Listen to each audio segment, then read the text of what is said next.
Perhaps the successor to the Z-77, the Mechanical Eagle Z-88 is yet another shot by Granvela at a cheap, fully RGB mechanical keyboard.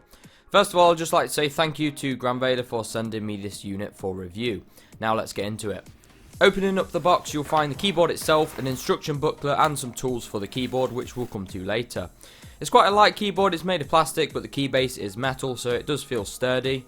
Comparing it to the Z-77 in this regard, the Z-77 is quite a bit heavier and has a much larger footprint on your desk. There's pretty much no bezel on this keyboard at all, which could be a good thing if you're looking for something slim and portable. As we have no bezel, you'll find the Mechanical Eagle logo, this time between the arrow keys and the delete key. The keyboard also has a silver surround on the edge, which really finishes it off nicely and just makes it look a little bit more premium. Now, coming to features, the Z-88's got a few tricks up its sleeve, which we'll come to in a minute. We've got some retractable feet on the bottom of the keyboard, and Granvela seem to have learned since the Z-77, because these are so much sturdier and solid. And also, the non-slip rubber pads on the base are wider and higher quality. Unfortunately, we don't get any palm rest included this time around, but I guess this does sort of fit with the minimalistic approach they seem to be going for with this keyboard.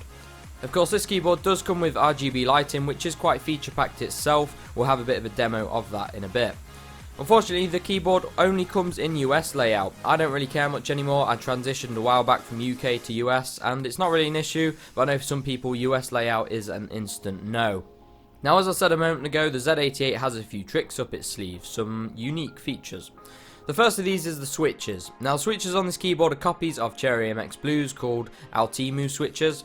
They're fairly accurate copies, although to me they sound a bit louder than Cherry MX Blues and also a little bit heavier. I'll let you hear a typing test now. Like I said, they sound a little bit louder than Cherry MX Blues, but then again, I personally like loud keyboards, so it doesn't bother me. So what's unique about these switches then? Well, interestingly, every single switch on this keyboard is replaceable. You can literally buy a pack of pretty much any switches and stick them on this keyboard. Now, this I think is a really good idea. Instead of having to buy a whole new keyboard, you could just buy another pack of switches. Also, Granvela do actually give you a few spare blue switches straight out of the box, which is quite nice. So that's one cool feature. What about another? Well, finally a company has listened. It's got a detachable USB cable. I was quite surprised to turn the keyboard over and find this, and it's such a great idea. The connector on the keyboard side is micro USB, and we all have those lying around, so if you accidentally break this cable or you need a longer one, you can just replace it. I also thought it was pretty useful, bearing in mind portability. If you are carrying this around with you and you're the sort of person that likes to keep all your cables in a specific pouch, you can do that.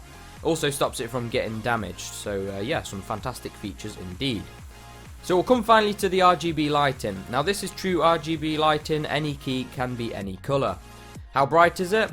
Well, I'd say it's fairly bright. I can still see the LEDs in daylight, although one thing to note is that because of the nature of the replaceable switches, the LED for each key is located within the chassis, so perhaps not as much light is let out as could be.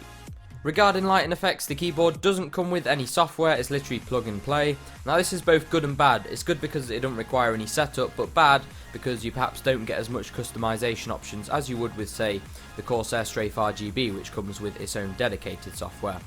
Still, like I said earlier, the lighting on this thing is definitely packed with some cool features and offers a lot of improvements over the Z-77. We'll look at the lighting effects now.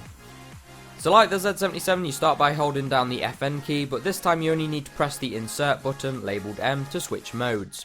There's 10 different basic modes altogether. I'll list them now. Static colour, breathing, gamer mode, more on that in a moment, rainbow fade, reactive touch, pulsing drift, chasing, reactive ripple, reactive surround, and rainbow stream.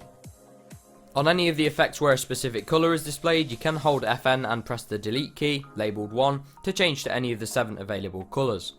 To change the speed of any dynamic effect, hold the FN key and press the right and left arrows to adjust the speed. If you do this while the keyboard's in rainbow stream mode, you can actually slow it down to the point of freezing the effect completely. The up and down arrow keys can also set the brightness. One last thing to explain is the gamer mode and manual mode. Now, interestingly, the keyboard comes with 5 separate presets for gaming. You can activate them by holding FN and pressing numbers 1 through to 5. If you want to edit any of the presets, you can just hold FN and press home, labelled LR, and then you have free reign to edit each key on this keyboard. This is done by pressing each key. To save, just hold FN and click the home button again.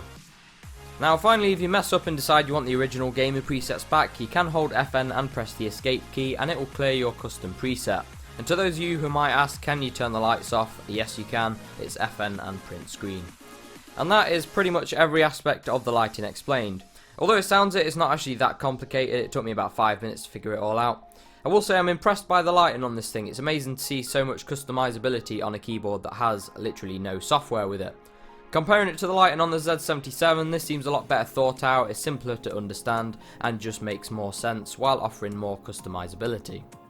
So now we come to the price. So this keyboard currently retails for around £55 and strangely also $55, which puts it well below half the price of most high-end RGB keyboards. If you're the sort of person that can't justify the price of a £100 plus keyboard, it could be a great choice for you. It does come packed with some really cool features. I would have liked to have seen a palm rest included and perhaps an option for a UK layout, but if it's your first mechanical keyboard and you're on a bit of a budget, the Mechanical Eagle Z-88 is definitely a worthy contender.